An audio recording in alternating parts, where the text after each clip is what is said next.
يا مساء الخير يا هوانم. الفنجان النهاردة مش بس رموز، ده واقع معاش بيحكي اللي مستخبي بين السطور في حياتكم. أنا شايفة طاقة ركود في المال والرزق، مش بسبب قلة سعي منكم، لكن بسبب عين قوية جداً بتراقب خطواتكم. وأول ما تفتحوا باب لرزق جديد بتلاقي الأمور بتتعطل فجأة، كأن في سد منيع. وفي الجانب العاطفي والأسري الوضع محتاج وقفة صراحة. في شخص في محيطكم بيظهر بوجه الملاك، وهو بيحاول يوقع بينكم وبين أقرب الناس ليكم عن طريق نقل كلام مغلوط وتسميم الأجواء بالشك. وبالنسبة لصحتكم، الفنجان بيعكس إجهاد بدني مش مفسر، وجع في الأطراف وتشتت ذهني، وده كله نتيجة طاقة سلبية مشحونة في أركان البيت محتاجة تطهير.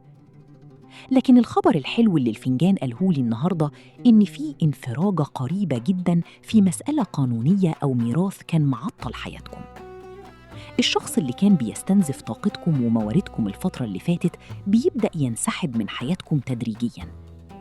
الحقيقة بدأت تظهر، وأقنعة كتير بتقع قدام عينيكم. عشان كده بقول لكم بلاش تترددوا في اتخاذ القرارات اللي كنتم مأجلينها. طاقتكم الفترة الجاية هتكون في أعلى مستوياتها. استغلوها في البداية الجديدة اللي بتخططوا ليها. أنا شايفة فتحة في قاع الفنجان بتبشر بمال مأكول أو حق كان تايه منك. لكن في حلقة مفرغة أنتِ بتدوري فيها بسبب طاقة عكوسات قوية جداً بتخلي كل ما تفتحي باب للرزق يتقفل تاني. وبما إني شايفة بوضوح انعكاس لشخص في حياتك بيحاول يظهر بمظهر الملاك وهو بيسحب طاقتك بكلمات معسولة، فالسيناريو ده بيقول إن القناع وقع.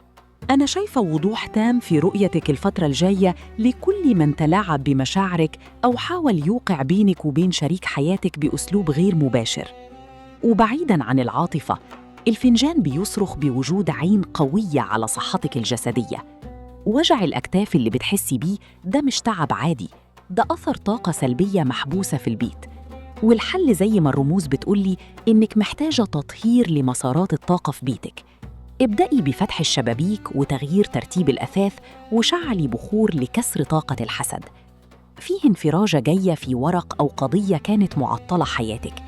والرسالة المباشرة اللي الفنجان بيقولها لي النهاردة: ما تديش ثقتك للي أثبتلك إن كلمته مش بفعله. استعدي لأن الأيام الجاية فيها تغيير جذري في علاقاتك ومحيطك.